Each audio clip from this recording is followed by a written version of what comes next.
Hello everyone and a very good morning to all of you and welcome to BYJU'S exam prep, the most comprehensive preparation app for all exams. As we all know, from Monday to Thursday 11 a.m. in the morning, we come up with the Hindu analysis. Today is 1st November and we are here with the Hindu analysis of 1st November. So let's start. Wednesday aaj hai, 1st November hai, and we are here with the Hindu analysis. The first article we are talking about is Apple cyber attack alert, opposition corners government. So this was an article. Then on the side there was an article talking about Tamil Nadu government moving Supreme Court against governor. So these are the two important articles we will be discussing. So if I'm audible, just write in the comments. Yes sir, you're audible. मेरी आवाज आ रही है? Okay, so let's start with this one. Actually what happened was there have been so Apple sent a message. Apple is a company, I hope you are aware, which manufactures mobile phone and laptop. So nowadays, I mean, Apple is generally used, this is slightly costly, a mobile phone used by mostly by the politicians and journalists also using these things. So basically it sent a message, and that message actually was circulated widely on the social media. Like for example, he is Mr. Sameer Saran. He's related with ORF, Observer Research Foundation. And he said that was notified by Apple last night that my iPhone link to my Apple ID is being targeted. So this was the message actually. ये था message. This message came, and many of the opposition leaders also got this message. Journalists got this message, and they actually put this on the social media that state-sponsored attackers. ये लिखा ना, may be targeting लिखा है your iPhone. So alerts say sponsored attackers may be targeting your iPhone. This type of message came and all. So that is what it was in the news. So who is the Minister of Electronics Information, Ministry of Electronics and Information Technology? What is the name of the minister? Can you please tell me? So basically a lot of opposition leaders like Mallikarjun Kharge, TMC leader, Mahua Moitra, Samajwadi Party leader, these leaders and some journalists also wrote these things and all. जैसे for example ये था लिखा हुआ. So Priyanka Chaturvedi, miss Priyanka Chaturvedi, she actually put this on the social media. इसको अगर आप पढ़ेंगे, so the first thing it is saying state sponsored attackers may be targeting your iPhone. मतलब there is no guarantee, but yes, may B they are writing. Apple believes that you are being targeted by state sponsored attack who are trying to remotely access your data and all. However, last में ये लिखा, while it's possible that this is a false alarm, please take this warning seriously. मतलब लोगों ने ये कहा कि हो सकता है कि अलार्म शायद फॉल्स भी हो सकता है, लेकिन इसको आप सीरियसली लीजिए. This is actually what the Apple has said. However, yes, Mr. 𝗟𝗲𝗴𝗹 𝗥𝗲 is actually the Minister of Electronics and Information. Yes, Minister of Electronics and Information Technology. So in light of such information, widespread speculation, we have also asked Apple to join the investigation with real, accurate information on the alleged state-sponsored attacks. Okay, now, so basically, he has written it on the Twitter that yes, we'll be doing some investigation. We'll be asking Apple to join the investigation, give the exact information and all in this regard. We are, I mean, these are the things he said, that we take the role of protection of privacy seriously, privacy and all. Okay, so let's wait. What will happen? Let's see. Okay. Yes. Now, the next one, first page में एक और article थी, Tamil Nadu move Supreme Court against Governor R.N. Ravi over delay in clearing bills. Okay, so Tamil Nadu governor has moved a writ petition the Supreme Court against Governor R.N. Ravi for creating a constitutional deadlock by inexplicably delaying or even failing to consider giving assent. Actually, इस तरह का पहले भी हुआ था recently. I mean, a few months back, the Telangana government moved Supreme Court against governor delaying the giving assent to the bills. So actually होता क्या, whenever a legislative assembly and if there is legislative council, then both legislative assembly and legislative council passes the bill, it goes to the governor. But there have been some incidents where the governor is delaying giving assent to the bill. Assent मतलब sign करना, approve करना. Assent मतलब ये होता है. Yes, assent to the bills passed by legislature and all. So that is what that is why they have gone to the Supreme Court that please tell the governor to actually sign it and all. So these are the things it was in the news. Okay, yes, very good. Now there's a question for you. World Cities Day is on 31st October, 1st November, 2nd November, 30th October. What is the right answer to this question? World Cities Day कब मनाया जाता है? Okay, and one more question. Yesterday I uploaded a YT Shorts, YouTube Shorts, where I discussed that 31st October is historical for India for two reasons. What are those two reasons? बताइए. Yes, here World Cities Day is on 31st October. Yes. So other than World Cities Days, अब मैंने एक shorts बनाया था. If you have not watched it, please watch it on our YouTube channel. On the same YouTube channel it is given. 31st October is historical for India for two reasons. The one is Sardar Patel's birthday. And yes, National Unity Day and Indira Gandhi's assassination. Yes. Yes, very good. Okay, yes. So here the right answer is A is the right answer. Okay, first page में एक photo आई थी. इसमें लिखा World Cities Days on Tuesday and all. Okay. So this is the photo of Pedder Road in Mumbai. Okay. Now what is the theme of World Cities Day 2023? And these are your options. What is the right answer? Financing sustainable urban future for all. Cities are the future of the world. Hygienic and clean city is the need of hour. Clean and non-congest the city. What is the theme of World Cities Days 2023? जो 31 अक्टूबर का था. Yes, financing sustainable urban future for all. देखो कुछ अगर keywords similar हो ना दो option में तो प्रोबेबिलिटी थोड़ा सा बढ़ जाती है. जैसे फ्यूचर यहाँ भी फ्यूचर की बात हो रही है. खैर, so A is the right answer to this question. Let me show you here, है ना. Financing sustainable urban future for all is the right answer to this question. Okay. Yes. Okay. First page में एक और article थी. Akhaura Agartala rail link to be inaugurated virtually by PM Modi Sheikh Hasina today. So PM Modi is India's prime minister. Sheikh Hasina is Bangladesh prime minister. So a train which will be connecting India with Bangladesh. Okay, Agartala is actually the capital of Tripura, and Akhora you will find it in eastern Bangladesh. So they will be connected. So let me show you on the map. This is Bangladesh. Okay, so this is Bangladesh. Here is Agartala and here is Akhora. Ab dekho, this is actually the state of Tripura. And a famous GK question है, which state of India is surrounded by Bangladesh from three sides? So the answer is Tripura. So let me zoom this region. इसको और zoom करते देखो. यहाँ पर Agartala है. This is Akhora and this is the border of Tripura and Bangladesh. Okay. तो यहाँ से यहाँ ट्रेन कनेक्ट होगी. आप समझो बॉर्डर पार कराने के लिए समझ लो एक तरह से.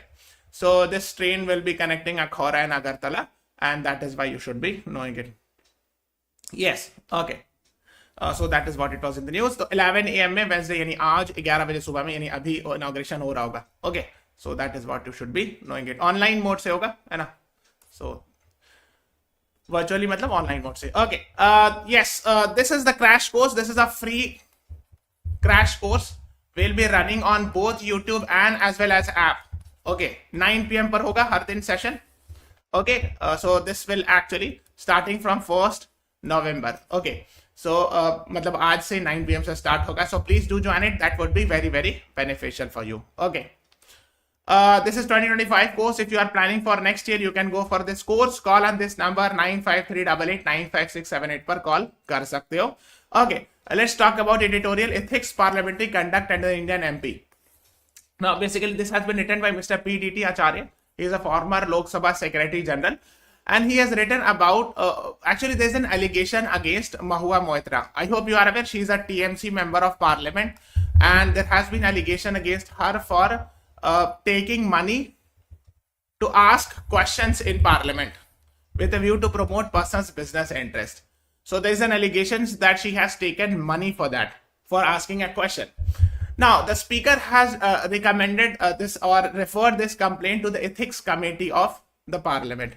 Now, you have to understand it. देखो parliament में बहुत सारी parliamentary committees होती है. Just Google search it, different parliamentary committees. You will get this link. Parliamentary committees. Okay. जैसे मैं आपको दिखाता हूँ. आपने सुना होगा Public Accounts Committee. Have you heard these committees name? I know थोड़ा सा मुश्किल है. जैसे PAC जो है ना CAG की report को examine करती है. Then Estimates Committee, different committees. तो similarly Ethics Committee होता है. So if a member actually has done something unethical, then ethics committee, which comprises of MPs only, वही उसी एमपीज ही होते हैं, लोकसभा के एमपीज वगैरह होते हैं, उसी की एथिक्स कमेटी होती है. They actually deal with that. Okay, similarly committee on privilege hota hai, petitions hota hai. Now the author is actually main focus is he's saying actually the matter has been referred to ethics committee, but if you read the article, the author is saying it should not be referred to ethics committee, rather it should have been referred to privileges committee. जो privilege committee होता है या committee on privileges होता है, उसमें उसको refer किया जाना चाहिए था, एथिक्स कमेटी को नहीं भेजना चाहिए, उनकी राय. खैर चलो. So it must be clarified at this point that if an MP takes money for putting questions, they will be guilty of breach of privilege and contempt of house. है ना, breach of privilege इसको कहते हैं, है ना, लिखा ना, and contempt of house. Okay, जैसे contempt of court होता है उस तरह contempt of house भी होता है, house of parliament में, Lok Sabha and Rajya Sabha. So such complaints are invariably conferred to the committee of privilege. तो ये कह रहे हैं कि इस मामले में प्रिविलेज कमेटी को भेजा जाना चाहिए था, ना कि एथिक्स कमेटी को, ये इनकी राय. खैर. So this committee, after proper investigation, submits its finding for action against the MP. If a case involves illegal gratification for conducting parliamentary work is proven, the MP may be expelled from the house and all these other things. हाँ, अगर इस बात साबित हो गई कि ये illegal gratification दिया गया है, तो MP को expel भी किया जा सकता है and all. So these are the things you should be knowing it. In the first case, जो पहला केस इससे related हुआ था, वो Mr. 𝗟𝗄 𝗙𝗲𝗀 का है. And he's talking, the author is talking about it. He was found guilty of promoting the interests of a business association in return of financial benefits and all. A special committee of House found that his conduct was derogatory to the dignity and inconsistent with the standard which Parliament is entitled to expect and all. But he resigned before he was expelled. तो उन्होंने खुद ही resign कर दिया, जैसे ही guilty find out किया गया, उनको expel किया ही जाने वाला था कि उन्होंने खुद ही रिजाइन कर दिया एमपीशिप से, मेंबर ऑफ पार्लियामेंट से. Okay, so that is what is being talked about. Again special committee. फिर एक 2005 में एक केस हुआ था, 10 member of Lok Sabha accepting money for posting questions. एक 2005 में मामला हुआ था कि 10 मेंबर्स पे एलिगेशन लगा था कि पैसा लेकर के सवाल पूछने के लिए and all. Again, a special committee was appointed which found them guilty of conduct unbecoming of a member and recommended their expulsion, which was accepted by the House. All the MPs were expelled and all. तो ये सब बता रहे, पुराना cases बता रहे कि क्या क्या हुआ था पहले केसेस में. अब फिर बता रहे Miss Moitra's case has been referred to ethics committee, although the allegations about illegal gratification. The ethics committee of the Lok Sabha is a relatively new committee, 2000 में बनी है, ठीक है. तो ये relatively comparatively new committee, ये सब बता रहे, ठीक है. An interesting aspect of this committee is that the term unethical conduct has not been defined. अब देखो क्या होता है कि unethical ethical क्या होता है, इसको define नहीं किया गया. ऐसे जनरली आदमी कॉमन सेंस से थोड़ा बहुत तो समझता है, हर आदमी समझता है कि what is ethical and what is unethical. Okay, so people can understand, मतलब बेसिक चीज में तो राइट और रॉन्ग का डिफरेंशिएशन तो इंसान कर ही सकता है, लेकिन क्लियरली नहीं डिफाइन किया गया कि what is unethical for an MP, what is not. It is left entirely to the committee to examine a particular act of conduct and decide whether it is unethical or not. A couple of cases decided in the past certainly point to the type of conduct which can be called as unethical. पर ये सब इसे बता रहे क्या क्या unethical होगा. फिर एक उन्होंने पास्ट में एक एग्जांपल दिया है, ठीक है.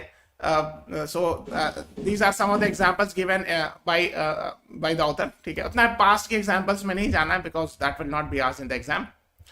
So the committee found the MP guilty of unethical conduct and its recommendation was that he was to be suspended from 30 sittings of the House. Okay. तो जब पुराने एक केस का एग्जांपल बता रहे कि उसमें 30 sittings of the House से सस्पेंड कर दिया गया. So these are some of the past examples he is talking about. तो उतना ज्यादा past examples आपको पढ़ना नहीं. But there are also other cases of misconduct which were earlier examined by the ethics committee or a special committee. For example, an MP misused the car parking label structure. तो फिर एक और example बता रहे हैं, इसमें एक MP ने कार पार्किंग लेबल को मिसयूज किया. देखो होता क्या है, व्हेन यू गो, जैसे पार्लियामेंट के अंदर जो है ना, मान लीजिए पार्लियामेंट है, उसके अंदर कार अगर आपको पार्क करनी है आपकी एमपी की, तो उसका कार पे स्टिकर लगा होता है, सब आदमी को अलाउड नहीं होता है, ठीक है.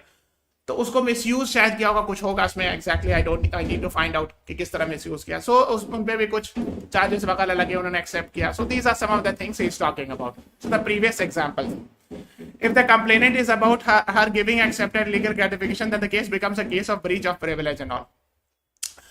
लेकिन इस केस में अगर उन्होंने इलीगल ग्रेटिफिकेशन यानी पैसा लिया है, ग्रेटिफिकेशन मतलब यहाँ पे इस सेंस में कि ब्राइब या पैसा लिया है क्वेश्चन पूछने के लिए, तो ये एथिक्स कमेटी की जगह ब्रीच ऑफ प्रिविलेज है और ये प्रिविलेज कमेटी में जाना चाहिए, ठीक है. So these are some of the things he is talking about. अब इतना डिटेल आपको जाना नहीं, कुछ चीजें आपको पता होना चाहिए. Which article talks about power and privileges of house of parliament? 102, 105, 141, 280. What's the right answer, बताइए.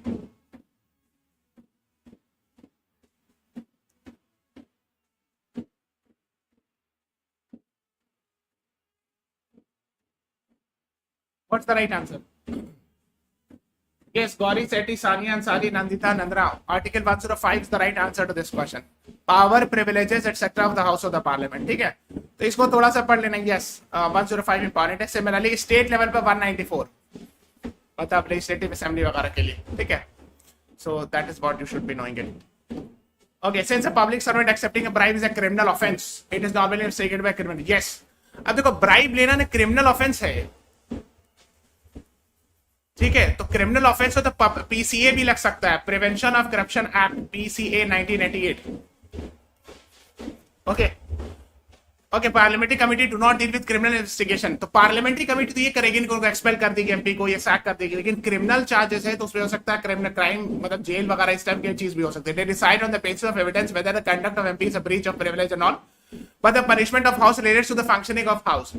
तो जो हाउस पनिश करेगी वो ये करेगी, सस्पेंड कर देगी या 25-30 सेशन के लिए, या सस्पेंड कर देगी, या कंप्लीटली फॉर एवर सस्पेंड कर देगी, या सैक कर देगी. ये सब चीज हो सकता है. बट अगर क्रिमिनल ऑफेंस है तो उस पर तो फिर क्रिमिनल चार्जेस चलेगा ना, ट्रायल होगा under prevention of corruption act because this is a bribery allegation. फिर वो पार्लियामेंट्री प्रोब और जुडिशियल प्रोब में डिफरेंस बता रहे. देखो, parliamentary probe is done by parliamentary committee. It is done by a parliamentary committee. Okay, now the parliamentary committee comprise of MPs. अरे MP तो होते उसी लोकसभा के एमपी होंगे. लेकिन जुडिशियल प्रोब में क्या होता है, रिटायर्ड जज होते हैं जनरली, रिटायर्ड हाई कोर्ट जज एंड ऑल, है ना. जुडिशियल प्रोब या रिटायर्ड डिस्ट्रिक्ट जज, है ना. सो दोनों सेम नहीं होता है, उसमें डिफरेंस होता है. जैसे एमपी जो होते हैं हो सकता है वो लीगली होता है, एक्सपर्ट नहीं हो, बट जुडिशियल प्रोब होता है वो जजेस के द्वारा होता है, तो ज्यादा लीगल एक्सपर्ट रहता है. ये सब वो डिफरेंस बता रहे हैं. Judicial probe matter as in the statutes and rules and is conducted by judicially trained person, है ना. सो जो जजेस रह चुके हैं, है ना, रिटायर्ड जज and all. So that is what he is talking about the difference. The issue of employ sharing the password. एक और इशू है कि पासवर्ड और लॉगिन डिटेल्स शेयर करने की बात है, which can be called as practical necessary. तो कभी कभी क्या होता है कि मतलब वो बता रहे हैं कि कभी कभी प्रैक्टिकल नेसेसिटी है कि कभी कभी अपना लॉगिन पासवर्ड किसी अपने करीबी पीए से शेयर करना ताकि बहुत सारी चीज करें. These are the things is talking about. Now the question is कि क्या ये इलीगल है कि नहीं. तो देख रहे, further an MP is free to engage any person to do his parliamentary work. He also does not have any obligation to disclose the source from where he gets information and all. तो अब इसमें ये सब चीज अब issue है कि क्या ये that needs to be decided कि whether this sharing of login and password will be considered as breach of privilege and all. These are the things. देखो 105 में यहाँ पे बात हुई है. ठीक है, so just have a basic idea. इतना डिटेल नहीं जाना है, बहुत डिटेल में क्या है कि कमिटी ऑफ प्रिविलेज में जाना चाहिए, थिक्स कमिटी जाना चाहिए, इतना डिटेल नहीं जाना. एक बेसिक आइडिया होना चाहिए कि different committees are there in the Lok Sabha as well as in Rajya Sabha. ठीक है, set up by the speaker and all. तो ये सब बेसिक आइडिया चाहिए. हाँ, Now, welcome assertion, matter of defection should be taken out of the purview of the speaker. ये समझना, ये इंपॉर्टेंट है. देखो, अभी लोग 2 दिन से ये मामला देख रहे थे. For the past 2 days, we were saying that the Supreme Court has passed an order to Maharashtra speaker. है ना? Yesterday also we had discussed it, and day before yesterday also. Okay. Maharashtra speaker से order pass किया था, कुछ date दिया था कि आपको इस डेट से पहले आपको फैसला, you have to decide about the defection related things and all in the state of Maharashtra. Now there have been some allegations and all. बहुत बार ये सब बात हुई है कि स्पीकर जो होता है ना, जनरली ही और she comes from some political party, and a lot of times people have questioned it the neutrality of speaker. So ये बता रहे कि डिफेक्शन का जो डिसीजन, जैसे आर्टिकल 102 के अंदर डिस्क्वालिफिकेशन ऑफ एमपी जैसा ना लिखा, matter under 10 schedule. So when you read article 102, one of the reason is actually cited is if it is done under the, if a person is disqualified under 10 schedule. अगर 10 schedule पढ़ोगे तो chairman और speaker का नाम लिखा है. Chairman मतलब chairman of Rajya Sabha और speaker of Lok Sabha will decide. Now so there are some recommendations. कुछ लोग राय देते हैं कि नहीं, स्पीकर के द्वारा नहीं किया जाना चाहिए, it should be done by election commission of India, और या इलेक्शन कमीशन एडवाइस दे स्पीकर प्रेसिडेंट को. जैसे ऑफिस ऑफ प्रॉफिट के केस में होता है. ओके, कि election commission is generally considered as comparatively more neutral as compare to speaker and chairman. कई बार ऐसे लोगों ने राय दी है, बहुत सारे कॉन्स्टिट्यूशनल एक्सपर्ट्स ने, कि इलेक्शन कमीशन को डिसाइड करना चाहिए बिकॉज वो कंपैरेटिवली ज्यादा न्यूट्रल समझा गया है, माना जाता है, बिकॉज वो पॉलिटिकल पार्टी से नहीं आते हैं ना किसी भी. इसीलिए मतलब election commission officials are actually bureaucrats, they are not coming from any political party. So these are some of the recommendation. तो वही यहाँ लिख रहे हैं कि matter of defection should be taken out of the purview of speaker, means it should not be decided by the speaker but by some other authority. ठीक है, वही बात हो रही है ना. तो ये सब we have discussed it yesterday also, है ना. So these are the things कि 31 दिसंबर तक सुप्रीम कोर्ट ने टाइम दिया है, एंड देन एनसीपी केस में 31 जनवरी तक टाइम दिया है. So these are the things being talked about and all. We have already discussed it. None can dispute that speaker has enough time to decide even though तो yes, supreme court ने भी कहा कि we have given them enough time. काफी वक्त दिया गया, 31 दिसंबर तक टाइम दिया गया डिसाइड करने के लिए. So these are the things. Stock taking climate finance, a case of circle in Reading. Now there's a question for you. Please read this carefully. Then I will be asking questions from here. Passage पढ़िए. I am giving 1 to 2 minutes.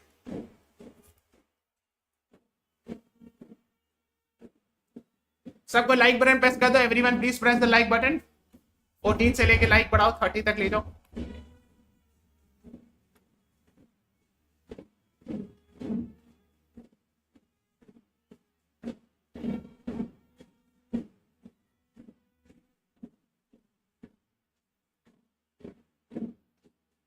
Done, पढ़ लिया आप लोगों ने. अब देखो x Y कहां पर तक हम क्वेश्चन पूछेंगे यहां से.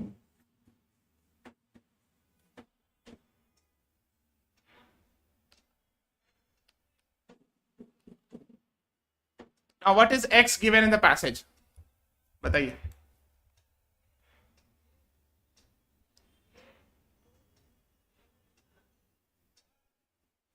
हाँ, वेरी गुड नंदिता. हाँ, एक्स एक्चुअली UNFCCC की बात हो रही है, united nation framework convention on climate change और इंटरनेशनल एनवायरमेंट ट्रीटी, है ना. वही है, ठीक है. And what is Y in the passage?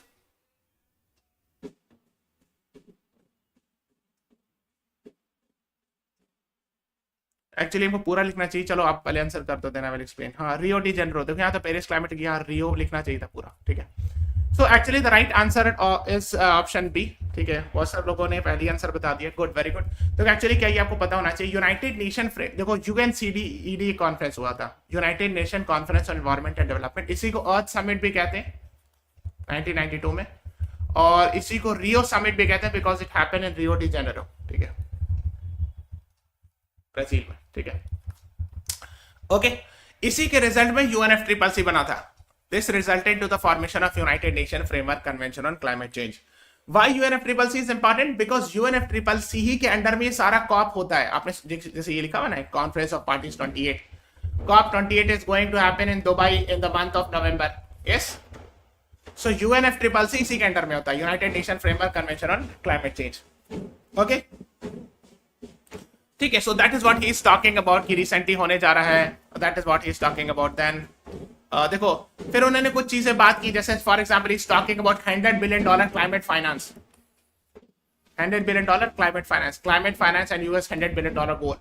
So that developed countries had promised it $100 billion का फंड बनाने की and all. So these are the things. फिर एक और चीज बात करें, common but differentiated responsibility, CBDR. What is CBDR? Common but differentiated responsibility. It means to tackle climate change, it is the responsibility of everyone. However, it is more the job duty of developed country rather than developing nations. इन दोनों की responsibility है climate change find करे, लेकिन developed countries की ज्यादा responsibility as compare to developing nations. Is it clear? I think it's clear. Okay, yes. So estimating adequate climate finance, the developed countries are required in mandatory terms to provide financial resource to developing countries and all, है ना. Under Article 9 of the Paris Agreement, climate change is also mandatory and all. So these are the things. अपना उतना articles वगैरह इतना article नहीं याद रखना है सब. ठीक है. जो से $100 बिलियन फंड की बात की गई, बहुत पहले से 2009 की कॉन्फ्रेंस ऑफ पार्टीज हुआ था, तभी से बात हो रही है. Okay, So these are the things being talked about.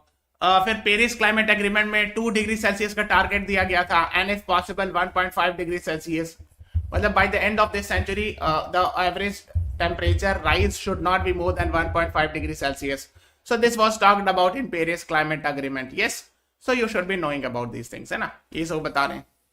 अब देखो जब होता क्या है, जब कॉन्फ्रेंस ऑफ पार्टीज 28 हो जाएगा, तब हो सकता है कुछ इंपॉर्टेंट चीज निकल के आए, then we will see about it. ठीक है. फिर global environment facility, green climate fund, ये दोनों पढ़िएगा, ठीक है। जैसे एक ग्लोबल इन्वायरमेंट फैसिलिटी होता है, ओके, ये भी अर्थ समिट के जस्ट पहले स्टैब्लिश हुआ था, इसको पढ़िएगा। देन इसको पढ़िएगा, ग्रीन क्लाइमेट फंड होता है साउथ कोरिया में, इंचियोन में हुआ था, ग्रीन क्लाइमेट फंड से रिलेटेड चीज, मतलब साउथ कोरिया में उसका हेडक्वार्टर है इंचियोन में। So please read about it, global environment facility and green climate fund, okay, yes. Now, side में एक article थी safety first. Now, I hope we have seen some unfortunate accident. Like recently, we have seen an accident in Andhra Pradesh in the line between Howrah and Chennai. ये Howrah है और Chennai के बीच line में, यहाँ पे we have seen it.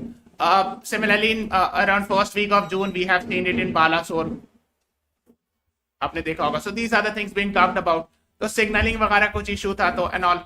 Okay, अब इसमें एक टेक्नोलॉजी इसको बार बार बताया जा रहा है, कवच, है ना. सो कवच इज इंडिजिनसली डेवलप होता है, मेड इन इंडिया, यानी we have not imported it, rather we have made it in our own country.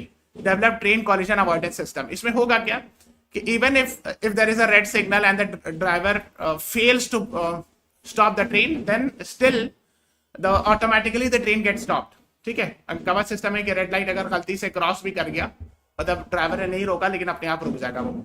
Okay, so that's called as कवच system and all. Okay, yes. So ये था नहीं, अगर कवच system हो तो शायद if कवच system is there in the all important routes, then perhaps a lot of accidents will get reduced. ठीक है, so these are the things being talked about.